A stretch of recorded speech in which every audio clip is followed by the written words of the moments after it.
having Professor Pascal Bianchi from Telecom Paris Tech, the same school as Hadi.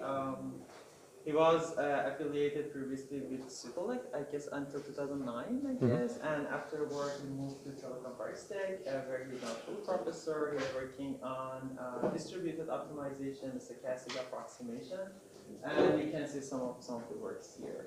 So welcome. Thank you very much. Thanks for accepting our call. Okay, and thank you very much for the invitation and a warm welcome. So today I will speak about stochastic approximation. So this presentation is intended to be mainly tutorial. So I will speak about a basic method, which is called the ODE method. ODE means ordinary differential equation method. So it's quite ancient method, which is used in order to analyze the convergence of some stochastic approximation or stochastic optimization method. And if I have some time, I will speak about one application of this, which we recently investigated in order to analyze the convergence of the Adam algorithm, which is an algorithm that probably you know. It is of broad use for optimization of neural networks, for instance. And so far, not much is known about its convergence properties, as far as I know. So, just to so the algorithm which we will study is the so-called Robbins-Monroe algorithm. So it traces back to the 50s, and the iterations are right xn plus 1 is equal to xn plus gamma n h of xn plus gamma n mn plus 1. So here xn is a sequence of iterates in r to the power d. H is a continuous function. I will even assume in my presentation that it is a Lipschitz continuous.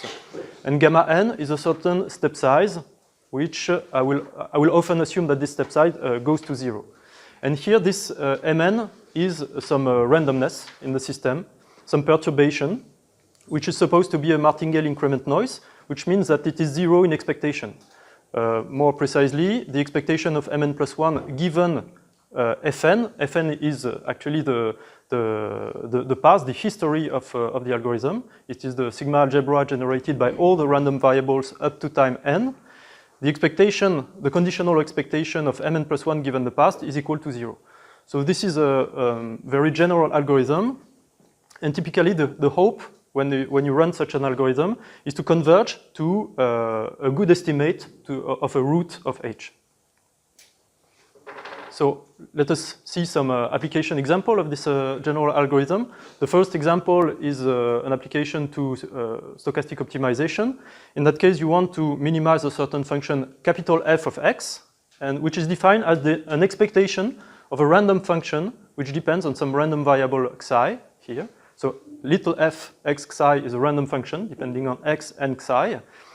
And actually, you don't know the distribution of xi, or you know the distribution of xi, but the expectation is, you cannot afford the computation of this expectation because it is too costly. So what you have instead is a sequence of IID copies of this random variable xi, and you will observe them, and the distribution of xi will be revealed online. And what you can use is the stochastic gradient descent, which you all know is xn plus 1 is equal to xn minus gamma n nabla f xn psi n plus 1.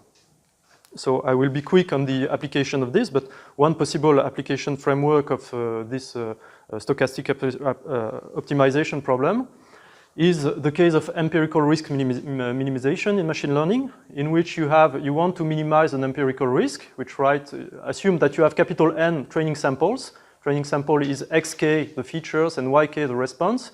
Here L is a certain risk function, which depends on the current training sample yk, xk. And hx is, let's say, a classifier, and you want to minimize this problem with respect to x. So what you can do is write this sum, this empirical average, as an expectation. You know that an empirical average is always an expectation, because if you draw xi uniformly on the set 1, 2 to capital N, then this expectation, this empirical risk, writes as an expectation, the expectation of this quantity with respect to xi. Okay. So it is an equivalent way of writing this empirical risk. And if you run the SGD algorithm, it boils down to saying that at time n+1, I will pick a new sample, a new training sample, xi n+1, so which gives me xn+1, y xi n+1. And I will run the SGD. The SGD will write like this. So I will update xn minus gamma n times the negative gradient of the current loss function at the current point that I just draw. And if you can rewrite SGD as a Robbins-Monroe algorithm. Okay, so this is SGD. Xn+1 is equal to xn minus gamma n nabla f xn xi n+1. Xi n+1 is your current sample. And if you replace this nabla f by the expectation, the conditional expectation of this quantity, you just recover nabla capital F being exactly the function that you want to minimize. So, and here this mn+1 will be simply the difference between the true gradient at point xn minus its random estimate. So mn+1 will be a martingale increment noise. And in that case, my function h of x, which is the mean field of the algorithm, will just be the negative gradient. Okay, so this is a very simple example of the Robbins-Monroe algorithm, of the SGD as a Robbins-Monroe algorithm. There are also other examples beyond optimization. For example, a model that is often used by economists is the Polias-Urn model. So you imagine that, that you have an urn with some red balls and some white balls. And at time, at time n, you have n balls in the urn, and you will add an extra ball. So this new ball will be red or white, okay? And you pick a red ball with a certain probability, p of xn, which depends, so xn here is the proportion of red ball that you have in the urn. So you add a red ball in the urn with probability p of xn, where p is a certain function. So the probability depends on the current number of balls, of red balls you have actually in the urn. And so what is the update of the proportion? What is the proportion of red balls at time n+1? It is xn+1 is equal to xn plus 1 over n+1 bn+1 minus xn. It is very easy computation to do, where bn+1 is a Bernoulli random variable, which takes the value 1 with probability p of xn. Okay, so this is an update of the proportion of red ball you have in your urn. So once again, this Polias-Urn model, you can rewrite it as a Robbins-Monroe algorithm under the form xn+1 is equal to xn plus 1 over n+1, p of xn minus xn, plus a random perturbation. Mn+1 will just be the difference between bn+1 and its average, its expectation, p of xn.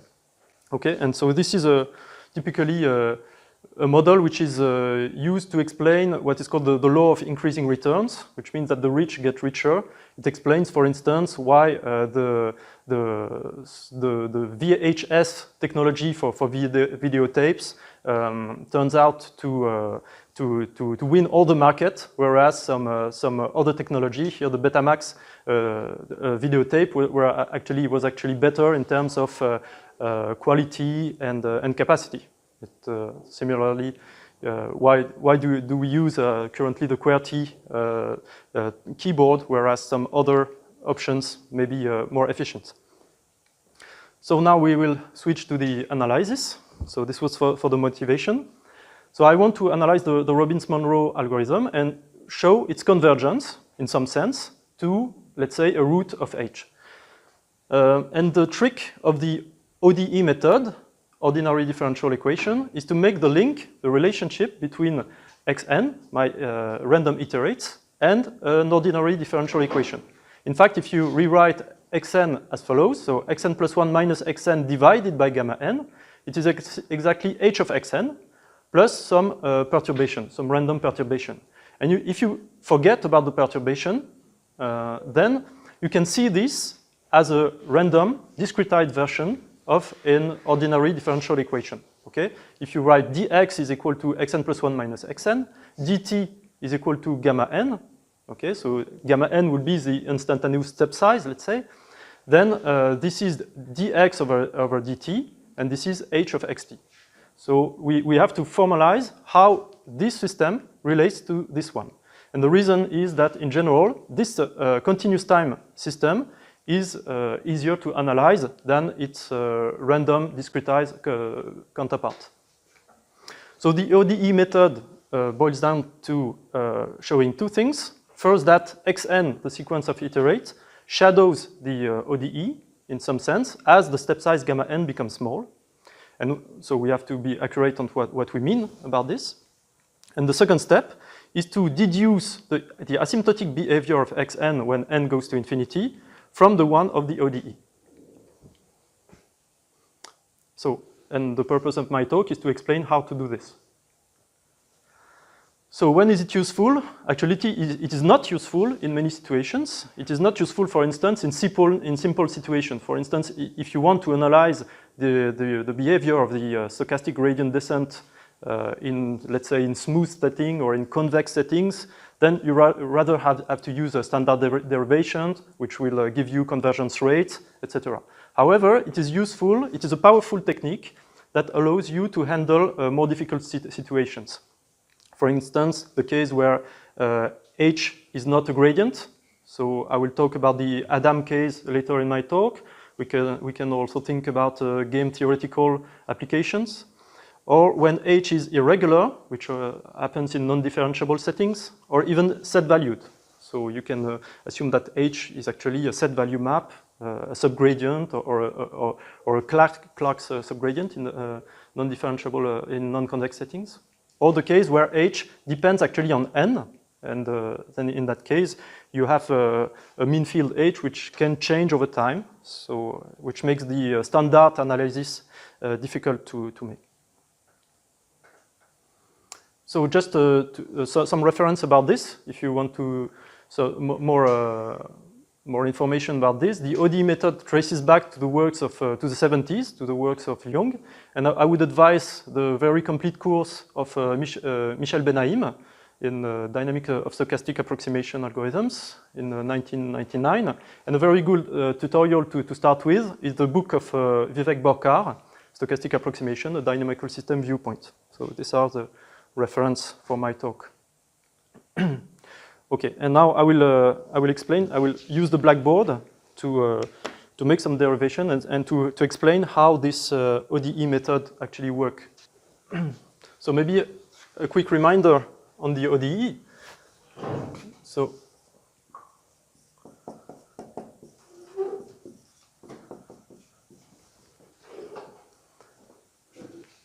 we want to. So this is the ODE, and I will assume that for the sake of simplicity, of course you can generalize, but I will assume that h is Lipschitz continuous, which means that h of x minus h of y is less than a certain L times x minus y.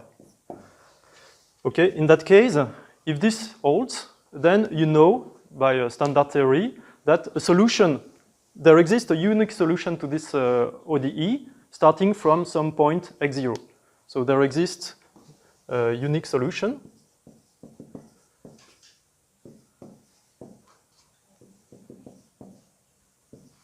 On R plus with x0 is equal to x0, where here x0 is some starting point for the ODE. Okay. So this is given. So what you can introduce a dynamical system, which is a mapping phi, which goes from R plus times RD to RD. I will use this a lot in my talk, and which at some time t and for initial point x0 associates phi of t x0, which is the value of the unique solution at starting issued from x0 at time t. Okay, so this I will denote at phi t of x0. So this is the unique solution to the ODE. So this is the ODE. Okay, so I will use the notation phi t of x0 as an equivalent of phi tx0. And if you look at this, this mapping phi, of course, what is phi 0? what is the value of phi 0? Maybe you can tell me. It's, what is phi 0 of x0? It is x0 itself. Okay, so phi 0 is the identity mapping.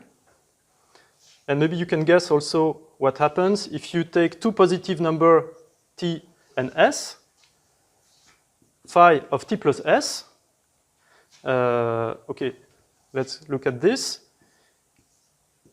I'm starting, so this is the value of the solution when I'm starting from x0 at time s. Okay, and now if I look at phi t of phi s of x0, okay, then I'm just continuing the solution from time s to time t. Okay, so this is exactly phi of t plus s of x0. So we have this semi-group structure. So phi t plus s is equal to phi t. So this is a composition of mappings. This is a composition between phi t and phi s. Okay, so and the last point that you can remark is that phi t, so it depends, phi t, so you fix a certain instant t, okay, and you possibly vary the initial point. And then you realize that phi t is continuous. It is a continuous mapping. And this also has some importance.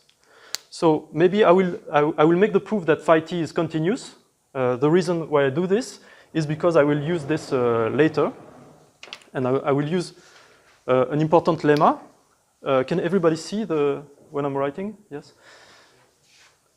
So let us just prove this this claim. Okay. So to this end, I will use an important lemma, which I will use later in my talk, which is the Grunwald's lemma.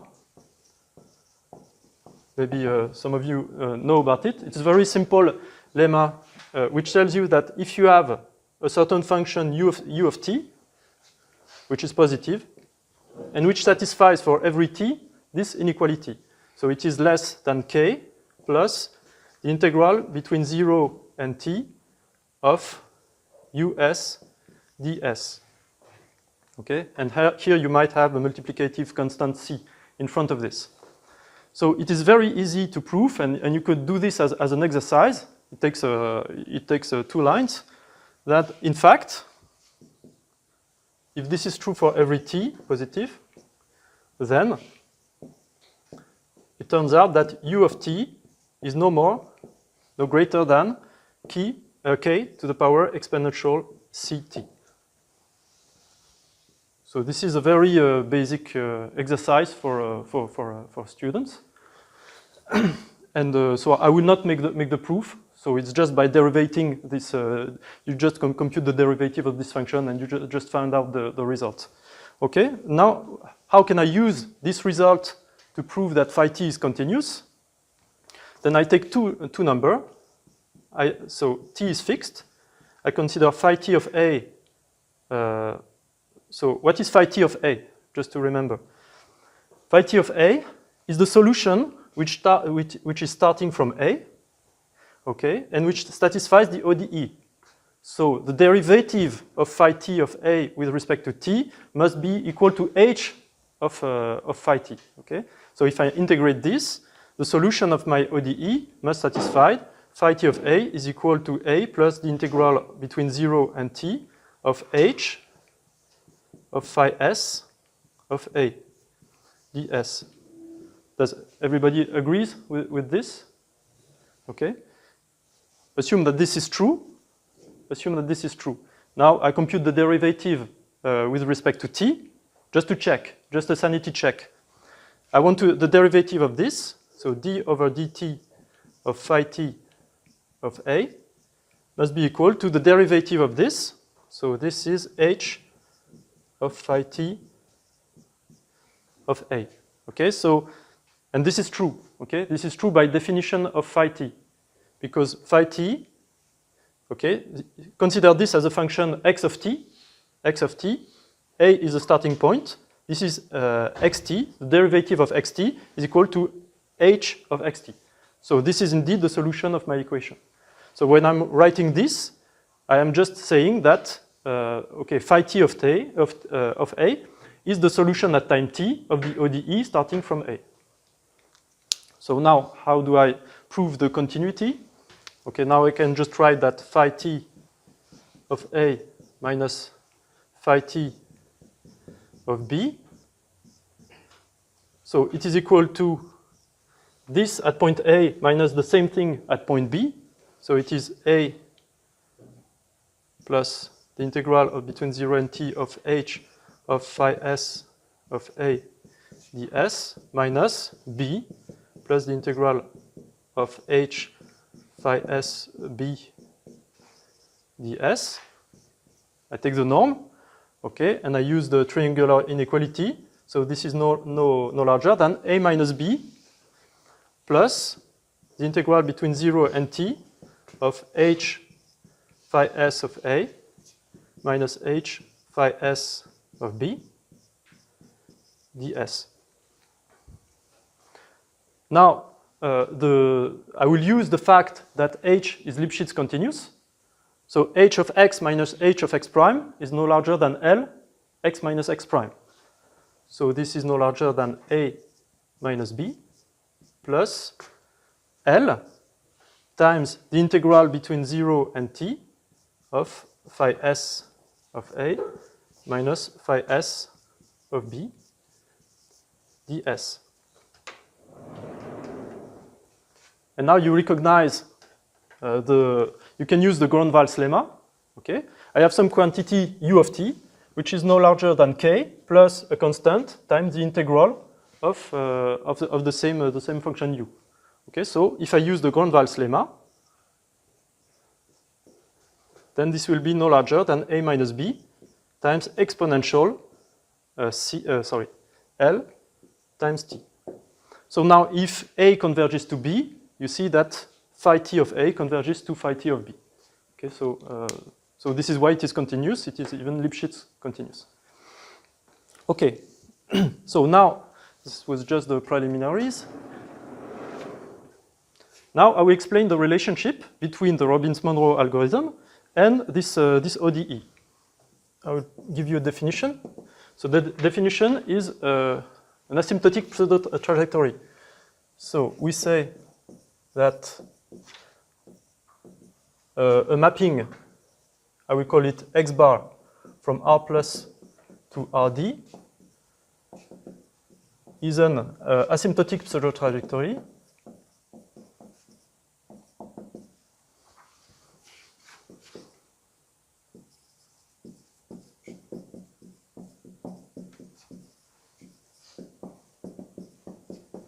for phi.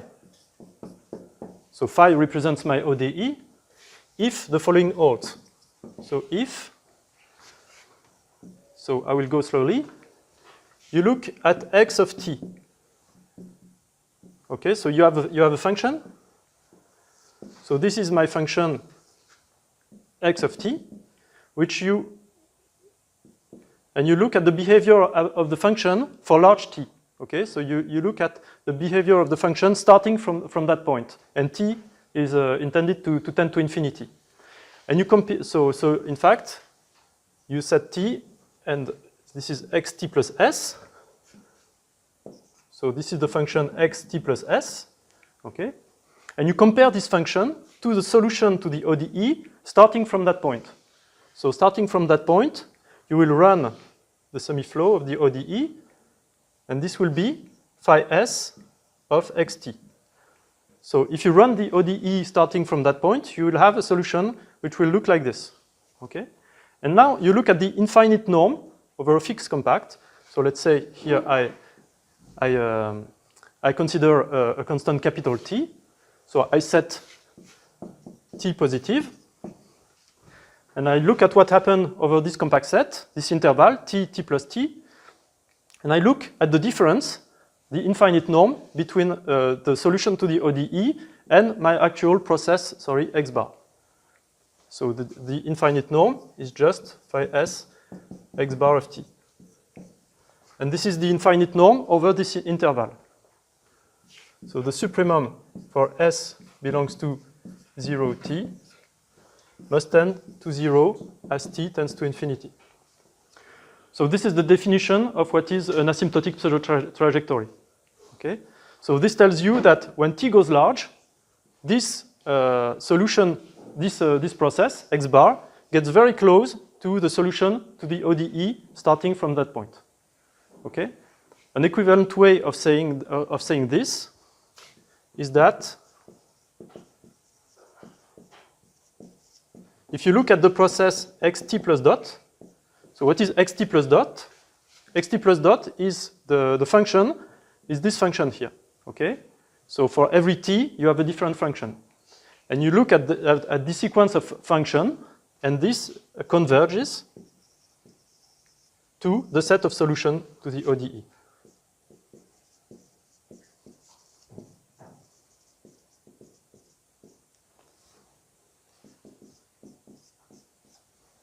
In the sense of the compact convergence.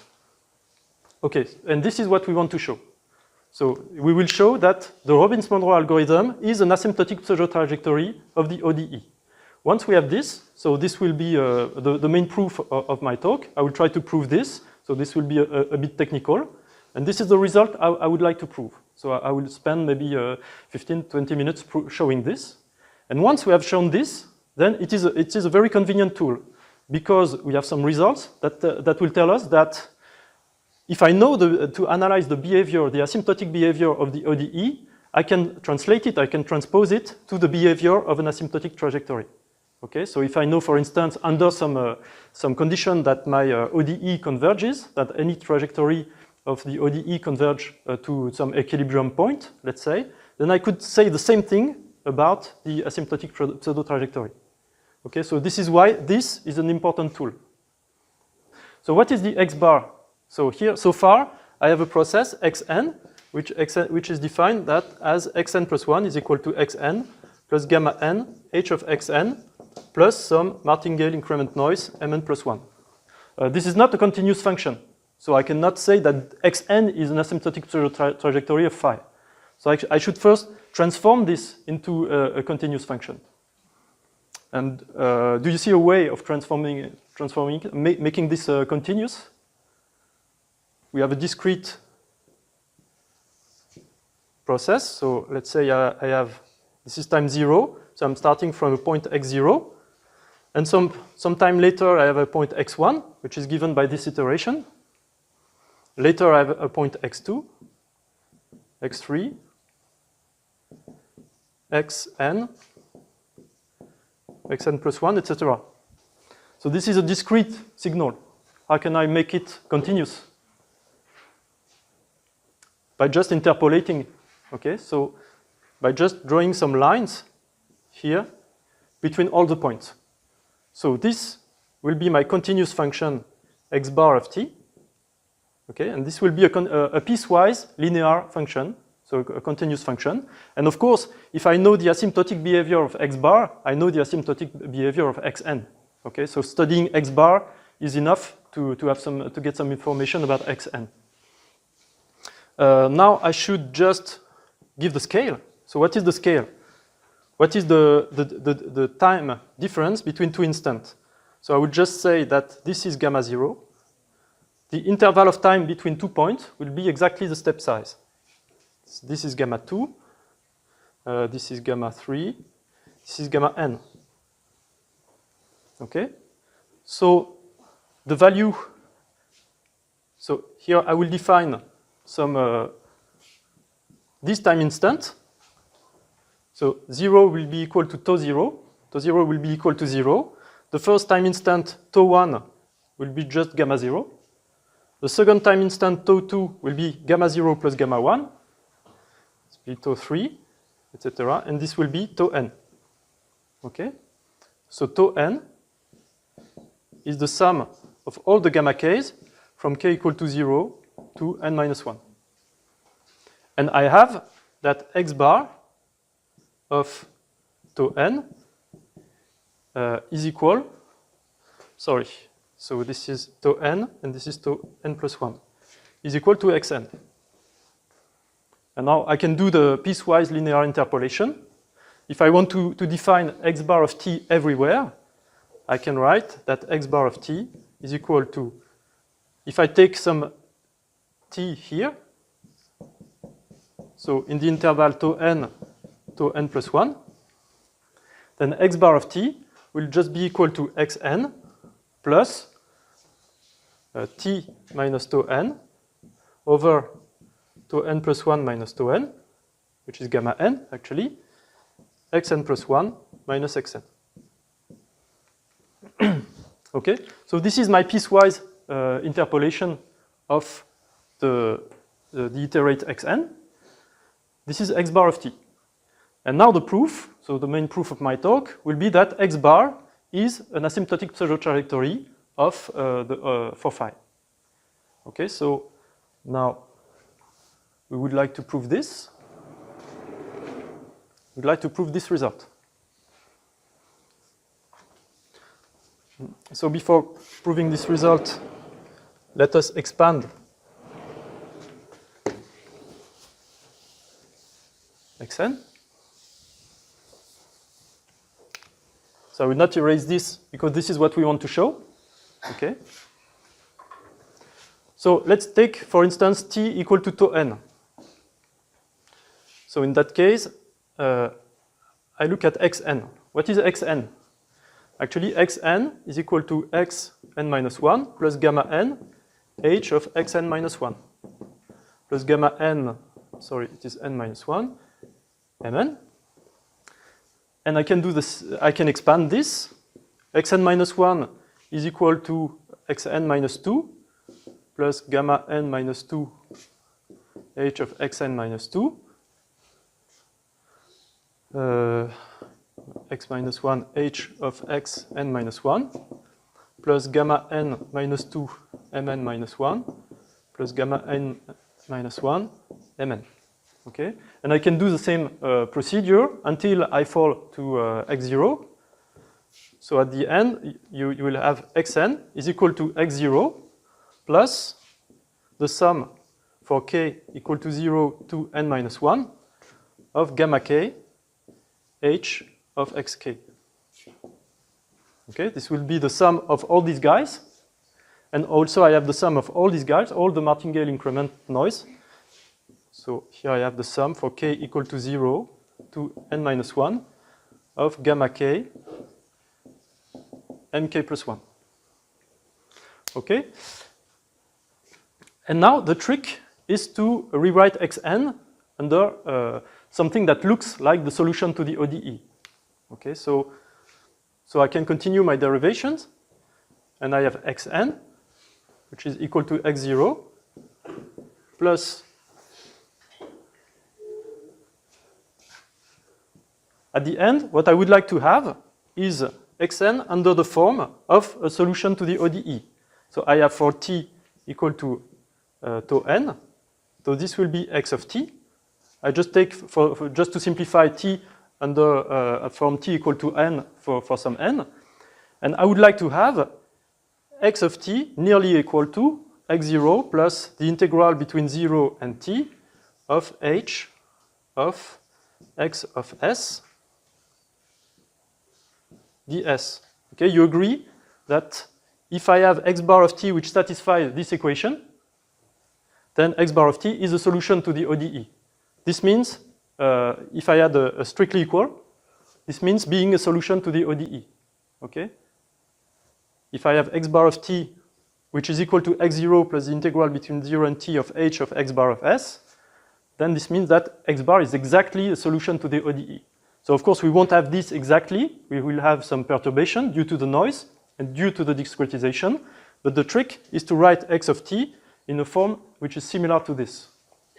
So I have to make some integral here appear. I have to write this sum as an integral from over the time. So let's do this. Xn is equal to x0 plus the sum over k. What is gamma k?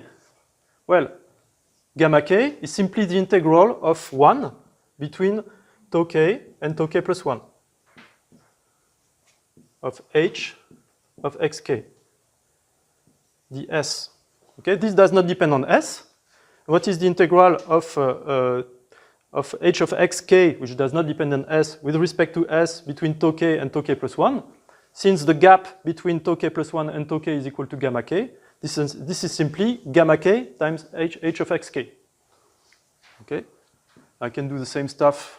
Or here, I will denote this perturbation. I will not care about this perturbation for the moment. I will denote this as a zeta n. Okay, I will not think about this for the moment. Okay, so zeta n is just the partial sum of the martingale increment. And we continue, so it is equal to x0 plus. Now, can I write xk as a function of s? So I can use this trick. Well, if I am between tau k and tau k plus 1, okay, I put an s between two consecutive instant tau k and tau k plus 1, and I define kappa s. It is an integer such that tau kappa s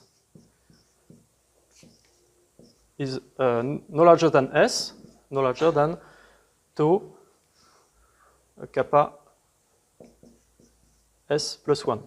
So what is kappa s here? It is the smallest k, so sorry, it is the largest k such that tau k is less than s. Okay? So it is the former, kappa s is the former discrete instant just before s. So that here, this xk is in fact a x bar. So this is xk. So this is x of kappa s. Okay, so we continue. Now I have the sum over k of all the time instant, the integral between the time instant tau k and tau k plus 1. So if you look at this, so this is simply an integral over the time between time 0 and time t. So this is the integral between 0 and t of h of x kappa s ds plus my perturbation. So you see that I am nearly there. I am nearly there. And if I want to write an exact equality, then x bar of t is equal to x0 plus the integral between 0 and t h of, so this is not exactly this, because this guy is not exactly this guy. This guy here, x kappa s, is the value of x bar not at point s, but at the point just before s, the discrete instant just before s. So if I want to write this like this, in fact I have not s here, I have tau kappa s, okay, plus zeta n. Okay, but now I have a form which is very similar to the ODE. Okay, so now we have to prove the asymptotic trajectory. So in order to be quick, maybe I will cheat a little bit. Okay, I will cheat a little bit and say, here I have a discretization error. So why is this not exactly the ODE? We have two perturbations. We have a random, the first one is the random perturbation. We have a random perturbation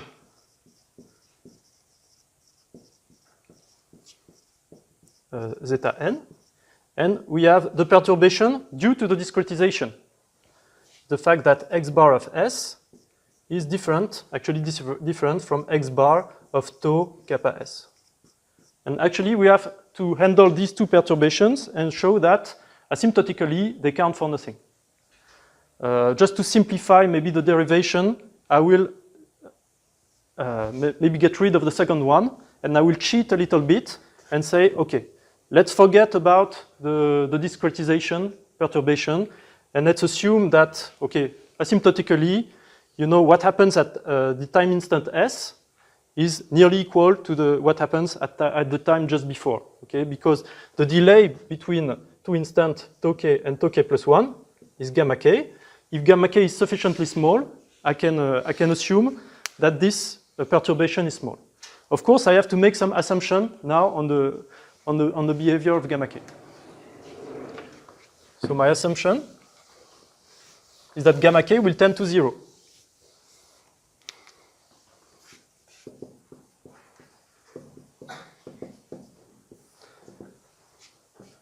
I will assume that the sum for k equals 0 to infinity of gamma k square is finite, which means that, in particular, gamma k should tend to 0 and should tend to 0 sufficiently small, sufficiently quick.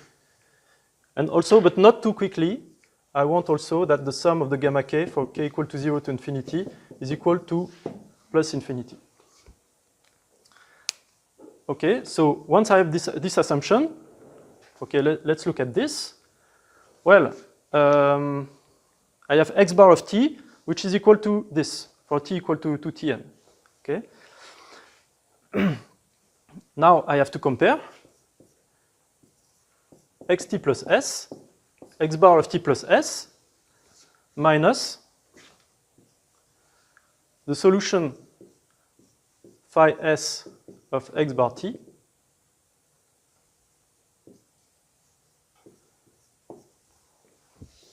and show that this guy tends to 0 when t tends to infinity uniformly in S. Okay, so let us do the derivations. So this is equal to x bar t plus S minus x bar t plus phi S of x bar t minus x bar t. Okay. And let us develop this. So x bar of t plus s is exactly the same thing. Okay. So now up to this approximation, so I will take a u because this s is already taken. Xt plus u.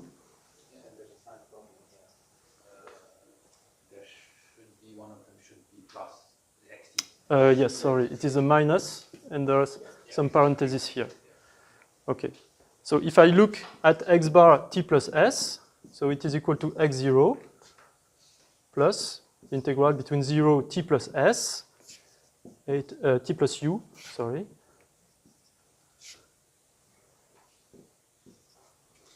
h of x bar s ds plus zeta m, where, okay, I'm just considering the instant if t plus u has the form tau m. Okay, so I will do this. So xt plus u minus x bar will simply be the integral between t and t plus u of h of phi s, of h of x bar of s, ds, okay? Because if I consider the difference between this guy and this guy, then the x0 disappear, and the difference of these integrals is just the integral between t and t plus u, okay? U being positive. Here I have some perturbation, which will be the difference between the noise at time t plus u and the noise at time t. And here I have minus. Okay, so what is this? This is exactly the integral between 0 and u of h of phi s of x bar of t ds. Okay, now we are almost finished. Now I can use the triangular inequality. The noise, this is a different, this is the difference between the noise at time t plus u and the noise at time n, plus, okay, the difference of these two integrals. Okay, here I can make a little change of variable in order to make this an integral between 0 and u of h of x bar, and I have to change s as t plus s ds minus the integral between 0 and u And here I just recopy the same thing. So each h of phi s x bar of t ds. Now, you see what I will do? Okay, I will put these two integrals together. I will use the fact that h is Lipschitz continuous, and I will apply the Grunwald's lemma. And then we will be finished. So this is a perturbation, and this is meant to be small. I have to prove that this is small, when m and n are both large. Now I can put, this is the integral 0 and u. This is h of x bar t plus s. I can merge the two integrals, phi f x bar of t ds. And of course, I can put the norm inside the integral. So here I can put the norms here. And now I can use the fact that h is Lipschitz continuous. So I do not change the inequality if I put an L here, and if I get rid of the h. Well, okay, this is the Grunwald's form. Okay, so now I can apply the Grunwald's lemma. The Grunwald's lemma tells me that I have a quantity at time u, which is no larger than k plus a constant times the integral of the same quantity. So this quantity must be no larger than, well, the value of this constant times the exponential of L times u. Okay?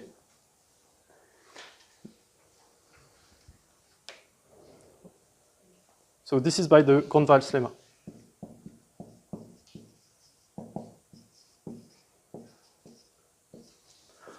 Okay, for my to show the asymptotic trajectory, which is here, I will change this S as a U. I have to consider the supremum over all U between a finite window, between 0 and capital T. So I consider the supremum of this with respect to U. And so if U is no larger than T, I have this. So the supremum for U belongs to 0 T of x bar T plus U minus phi U of x bar of T is no larger than this quantity. And now I have to prove that, that this tends to 0 as U tends to infinity. So for this I have to analyze the martingale, zeta n.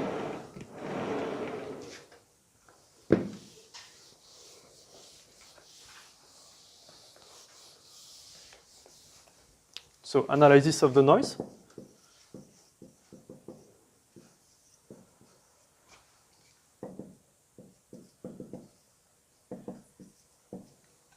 I have to show that the noise zeta n is the sum for k is equal to 0 to n minus 1 of the gamma k mk plus 1. I have to show that actually what I will show is that this converge as n tends to infinity. We make some assumptions. Some important assumption is the fact that I will assume that the expectation of mn plus 1 given fn is no larger than a certain constant c times 1 plus xn. This will be my first assumption. Okay, the noise cannot be anything. The second order moment of the noise cannot explode. Okay, it has to be controlled in conditional expectation, and it has to grow quicker than linearly in the former variable xn. And the second very important assumption that I will do is the fact that the algorithm is stable. So the supremum over n of xn is finite. And of course, this is a random variable, so I will add almost surely. So this assumption is very, very strong, okay? Because I am assuming from scratch that my algorithm, the trajectory of my xn, does not explode to infinity. For almost surely, for almost every possible trial, my algorithm gives me a bounded sequence. Okay, so this has to be verified, and in fact, this is the harder part to verify. Okay, so often this assumption is the stability is the hardest part to verify. So, but here we will assume this.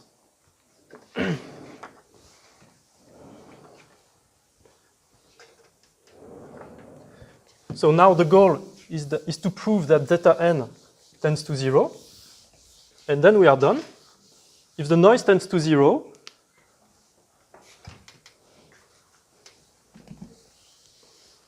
then you can use a tool which is the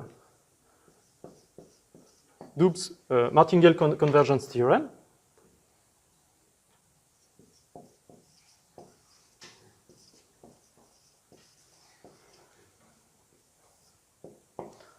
Which tells you that, okay, zeta n is a martingale. What does it mean? If you look at the expectation of zeta n plus 1 given the past fn, so this is equal to the expectation of the sum for k equal to 0 to n of gamma k mk plus 1 given fn. Yes, given fn. And in fact, so this is equal to zeta n, the noise at the former instant, plus the expectation of the last element of this sum, which is mn plus 1, but whose conditional expectation is equal to 0. Okay, so zeta n is a martingale in the sense that its conditional expectation of zeta n plus 1 is equal to zeta n. And for this kind of process, you have convergence theorem, which are easily usable. For instance, if the sum over k equal to 0 to infinity and of the conditional expectation of zeta n plus 1 minus zeta n square given fn is finite almost surely. So this is a condition. Then zeta n converges almost surely to some random variable.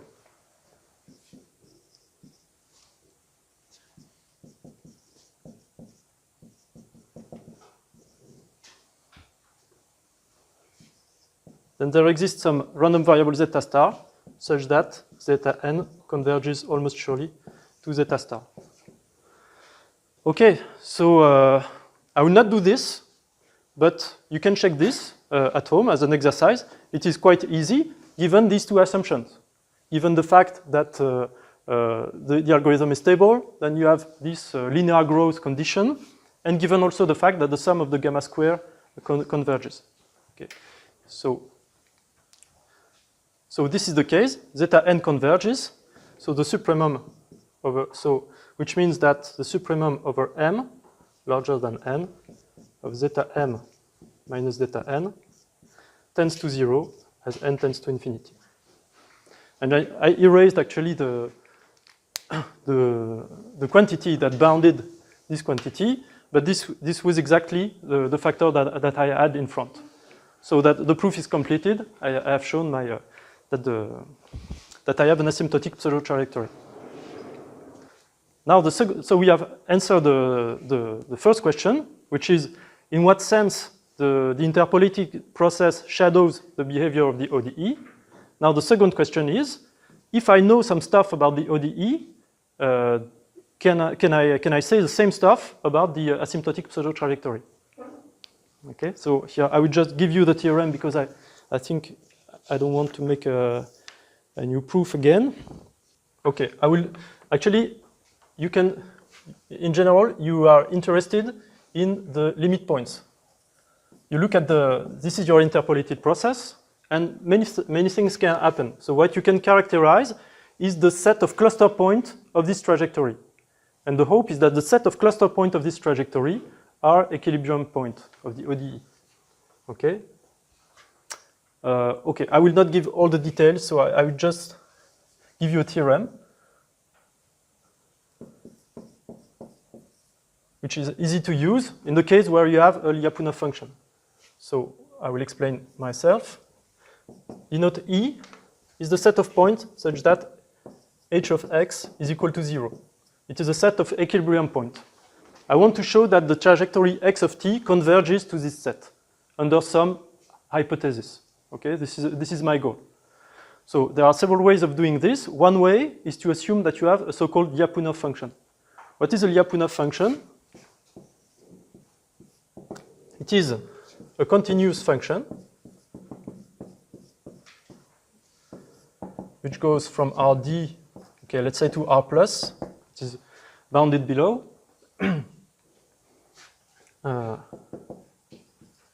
Is said, okay, a Lyapunov function for phi if for every x and for every t positive, v of phi t of x is no larger than v of x. So this is important in dynamical systems, which means that you start from a point x and you run the trajectory issued from x. And then the value of v along this trajectory must be decreasing. Okay? Another way of saying this is that if you look at the function, you start from any fixed x, okay, and you look at the function which to each t associates v of phi t of x, then this function is decreasing. So if you find a function v which satisfies this, then you have a Lyapunov function. Okay? And if you have this, you are somehow saved. Let's consider an example. Assume that you consider a gradient-like system.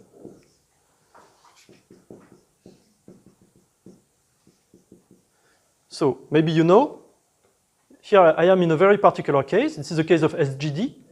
I have a mean field, which is the negative gradient of a certain function. So what can I propose? What can I suggest as a Lyapunov function? Maybe you have some idea.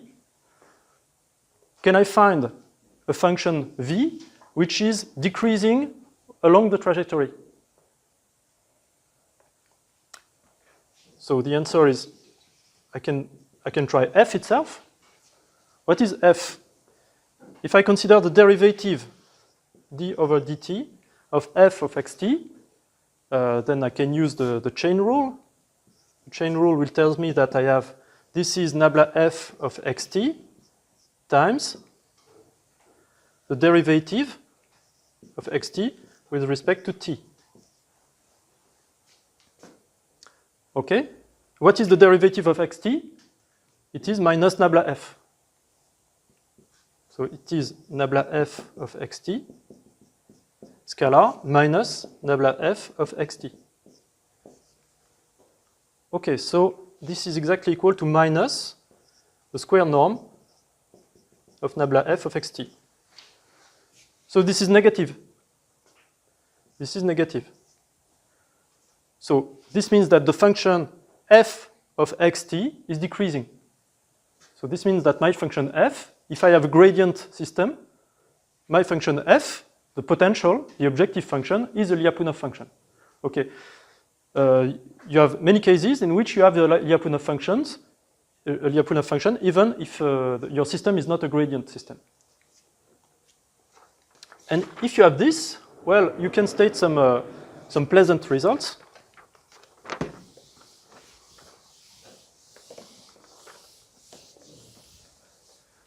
Okay, I can add some stuff. Second definition, the function v is said a strict Lyapunov function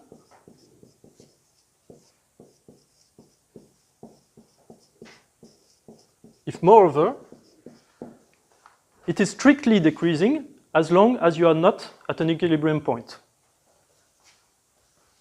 If for every x which is not an equilibrium point, then if you start the ODE from an x which is not an equilibrium point, then the value of the Lyapunov function will strictly decrease along this trajectory.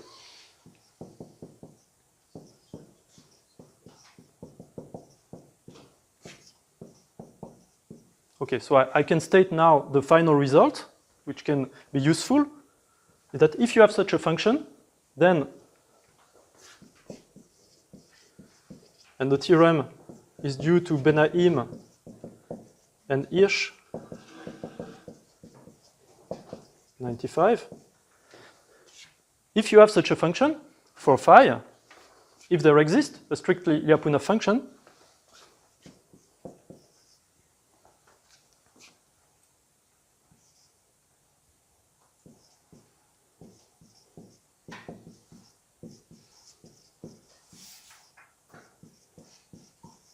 and here I should add also, let's say, a technical hypothesis, which is that V of the image of the set of equilibrium point by V as an empty interior. But I don't, I will not speak about this. If you have a strict Lyapunov function, then the distance between x bar of t, the interpolated process, and the set of equilibrium point tends to 0 as t tends to infinity. Okay. So this is the result that we wanted. Okay, so this is a technique, and of course, similarly, the distance between xn and xi tends to 0 as n tends to infinity. So if you have a strict Lyapunov function, then you can state that the iterates of the Robbins-Monroe algorithm converge to the set of equilibrium points. Okay, so you know that already in the differentiable convex setting for a stochastic gradient algorithm. However, this method has the interest of being powerful, which is because it is very general and you can apply it even in more difficult situations. For instance, in the case where H is non-differential, is irregular, or stuff like that. So I will present, if I have time left, yes, one application. So, to the convergence of the Adam algorithm. So I think Adi has presented already the Adam algorithm this morning. So, yes, so I will be quite quick. So we have been interested with a PhD student in analyzing the convergence of this algorithm. So maybe a quick, let's go quickly backwards. So now we are interested in the stochastic gradient algorithm, which I presented at the beginning of my talk. Xn plus 1 is equal to xn minus gamma n, nabla f of xn xi n plus 1, where xi n plus 1 is some IID random sequence. So this is the SGD.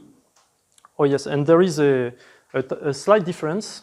Now I am assuming I will make the analysis in a setting where gamma is constant, because in practice you have two choices. Either you can say in my SGD I will assume that the sequence of step sizes gamma n tends to 0, in which case my algorithm is converge almost surely to an equilibrium point, a solution. Or you can say I will keep my step size gamma as a constant. Okay, and this is a bit different because in that case, the sequence xn will no longer converge. Okay, it will permanently fluctuate around the solution. So if we speak about convergence in that case, we have to be a little bit careful. Okay, it's convergence in a certain sense. Okay, so the problem of SGD is that, well, it is not sensitive. You never know how to adapt exactly the step size. So it is always a nightmare to find the correct step size. In order to increase the convergence. And also the step size is the same for all the coordinates of nabla f. Okay, so it does not exploit the geometry of the problem. On the other hand, the adaptive algorithm tried to overcome these two problems by saying I will use a step size gamma n instead of gamma. So the step size will be modified along the iteration as a function of the past of the algorithm. And also, I can use a step size which depends on the coordinate. Okay, so for every coordinate that I am adapting, I can use a different step size. Okay, so this is the spirit of adaptive algorithm. So this is the stuff that Adi has already presented. This is the Adagrad algorithm. This is the Hermes-Prop algorithm, which you have shown this morning. Or just a quick reminder about the notation. I'm a bit lazy, so I use, if A is a vector, I use A square as what is the square of the vector? It is the square component-wise. Okay, so A to the square is the sum is A1 to the square to AD to the square. And if I multiply or divide two vectors, I mean multiplication or division component-wise. Okay, so it's just a convention. Okay, so just a quick reminder, the AdaGrad write like this. So in the AdaGrad, you have some iteration.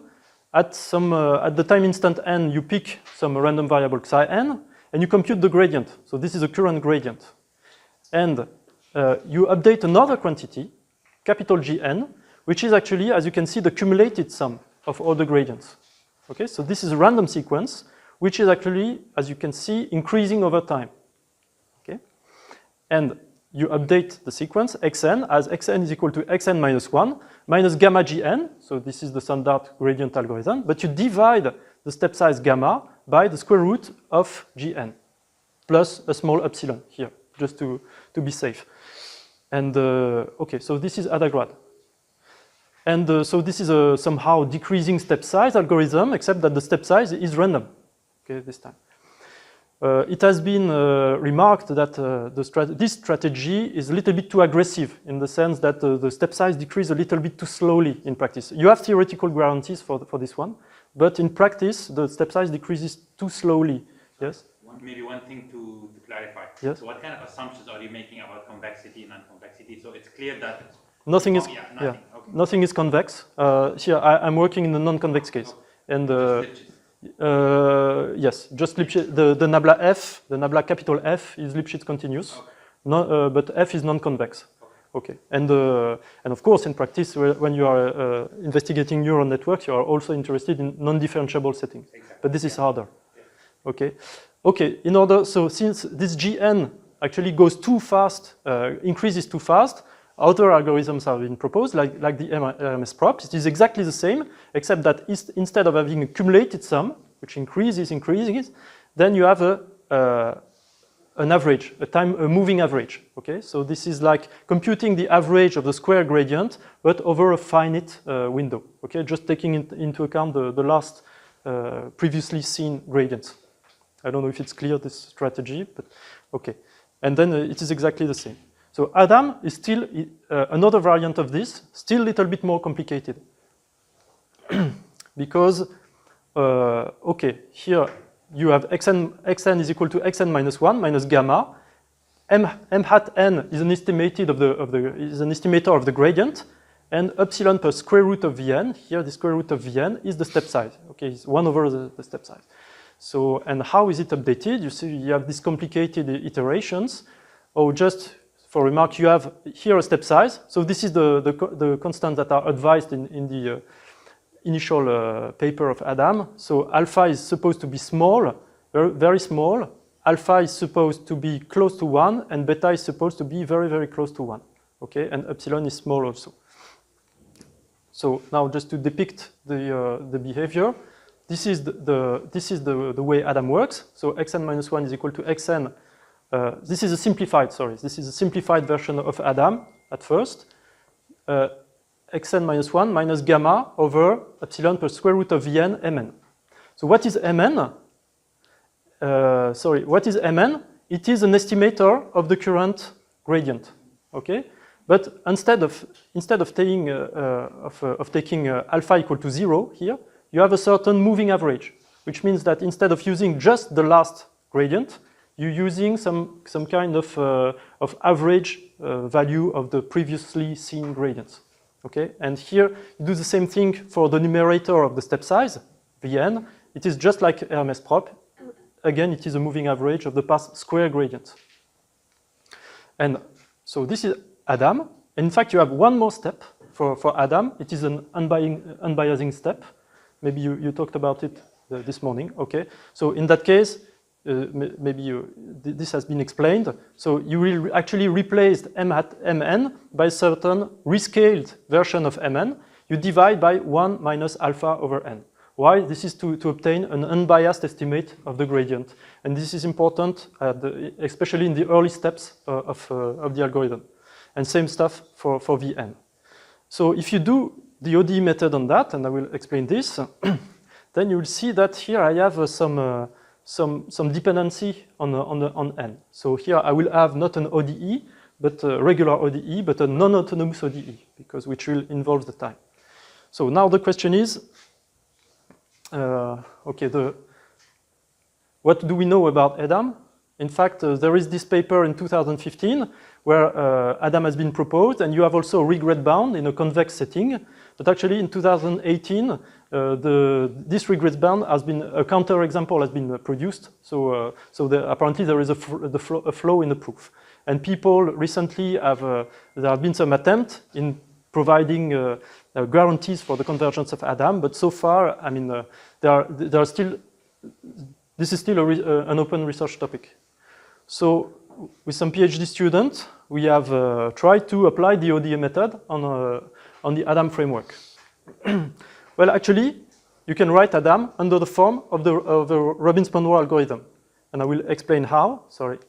I will explain how later. But assume I can write Adam like this. So you know this expression, okay? We have seen this. I spent 1 hour speaking about this Robbins-Monroe algorithm. The only difference is here that the gamma is kept constant and not assumed to decrease, to tend to 0 with n. But if we know, so the goal is to rewrite the Adam algorithm under the form of a Robbins-Monroe algorithm, and to explain that when the step size gamma is sufficiently small, then the iterates of the Adam algorithm will shadow the behavior of an ordinary differential equation. So what is the continuous time dynamical system underlying Adam, and what are the properties of the trajectory? So this was our work.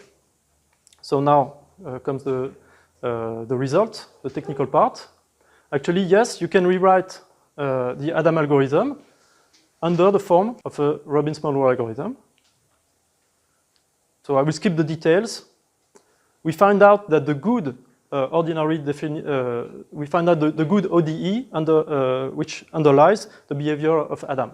So we showed that as gamma is small and n is large, well, the iterates of Adam are an asymptotic trajectory of this ODE, z dot. So what is z?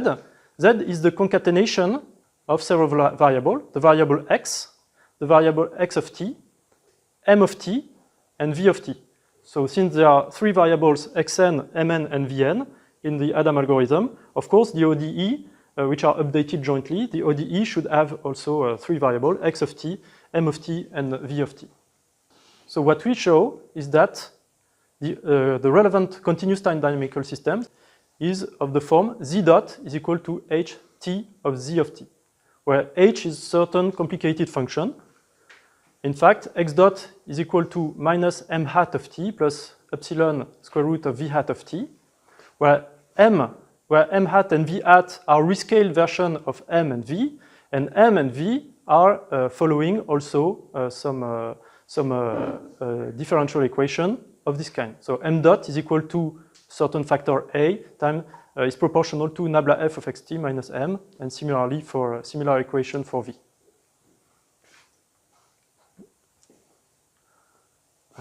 Okay, just a quick insight on the proof. So here the situation is a little bit more complicated. The first reason is that the step size is assumed to be constant. So what we show, in fact, is a kind of different result. Okay, so we do not show that z of t is an asymptotic pseudo trajectory.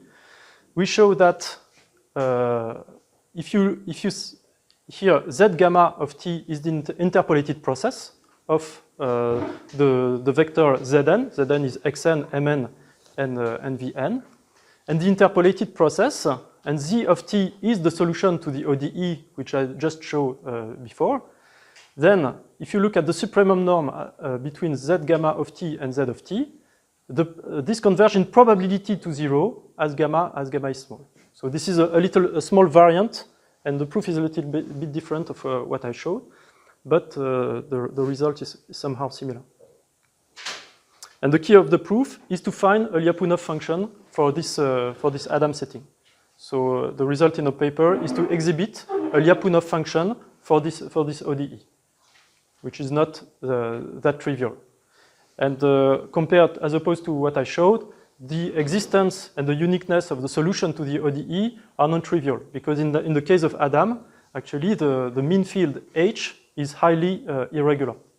So you have some technical difficulties in this.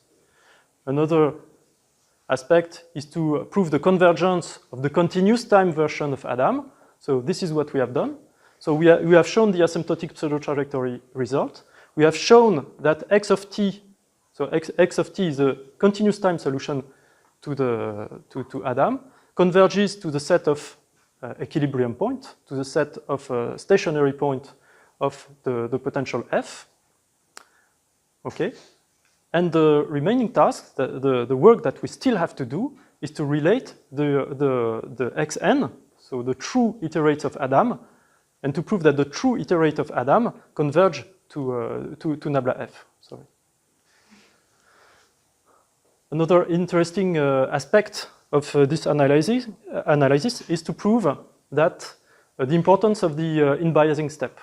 In fact, from this analysis, you can realize that an important aspect of the unbiasing step is that the solution to Adam, if you start from an initial guess x0, and you look at the potential f of x0, the value of the objective function at point x0, and you look at the potential at one instant later, f of xt, then f of xt will always be less than f of x0. So this is one of the assets of Adam. If you start from an initial guess, you cannot you can only improve this initial guess when you run Adam. Okay, and this is because of the unbiasing step. If you do not use the unbiasing step, there is a chance that your algorithm is giving you in the early iteration some very bad estimate. Okay, and this will conclude my talk. So in this work, we have introduced a continuous time version of Adam under the form of a non-autonomous ODE, and we have established the existence and uniqueness and the convergence of the solution to the ODE, and established that the interpolated Adam process converges in probability to the solution to the ODE.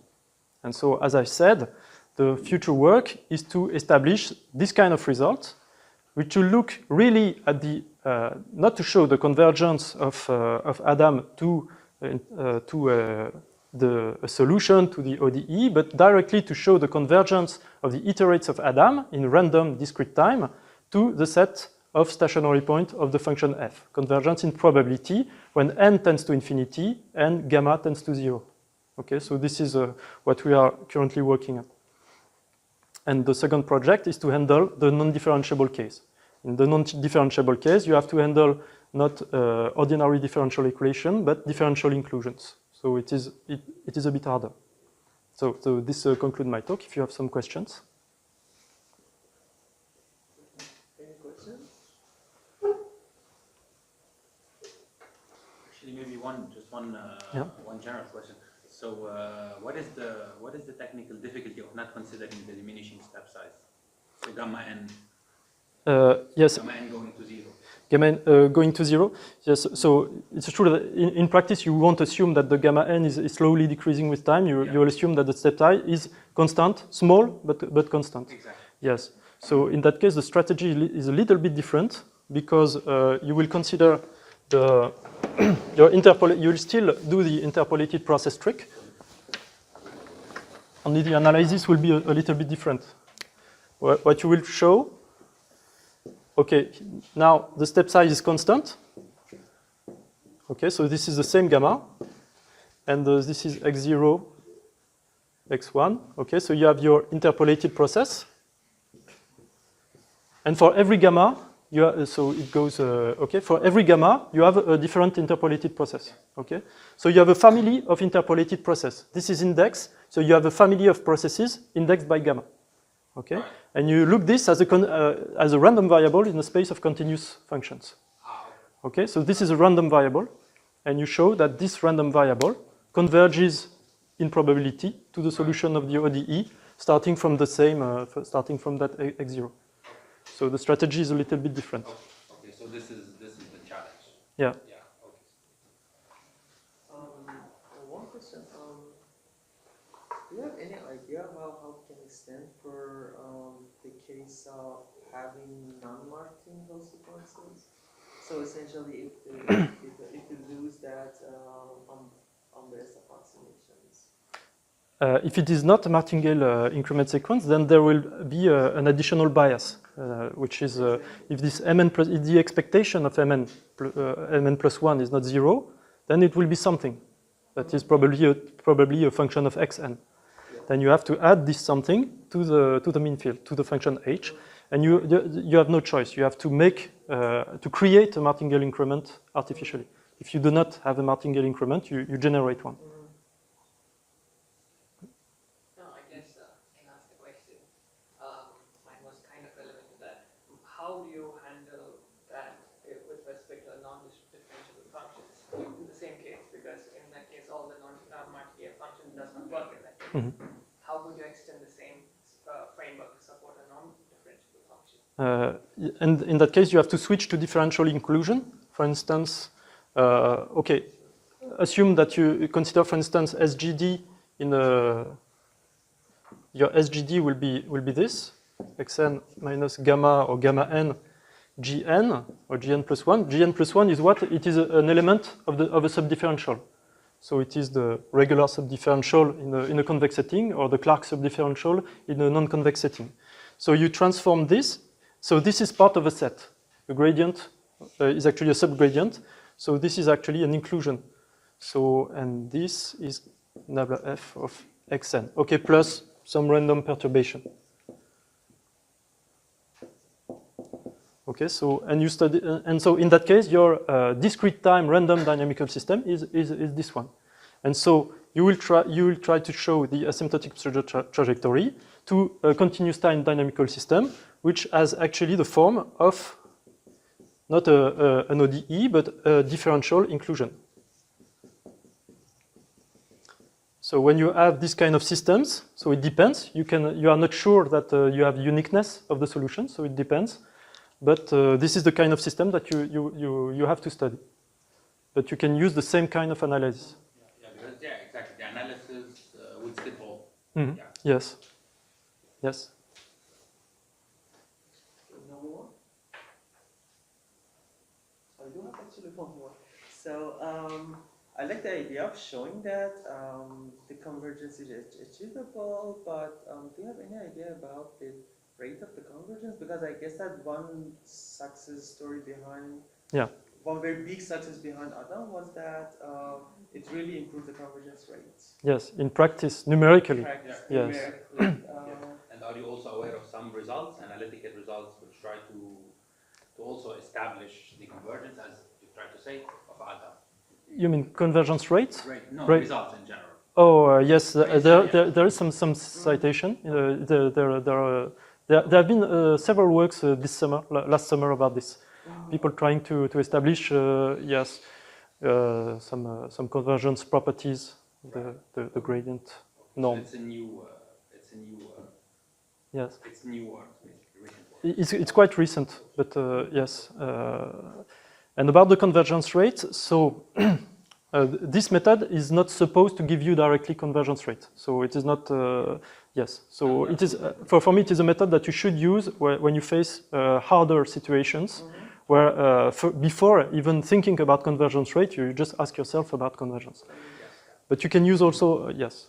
But isn't it possible to just extend the set of points to which you are converging to somehow a ball of epsilon without those sets? So define that extended set and then show the convergence to that extended set. And then from that, somehow recover the convergence rate somehow. Yes. There are also, you have other options. If you do an asymptotic analysis, is to have asymptotic rate. Sure. For instance, if you know that that the Robbins-Monroe algorithm converge to an equilibrium point, well, conditionally to that event, and if under some circumstances, you can show a central limit theorem. So you have an asymptotic rate, not an exact rate, but an asymptotic ID of the convergence rate. So you can use in that case the same kind of tools. Okay. If there is no more question and you don't have any more, then let's thank the speaker. Thank you.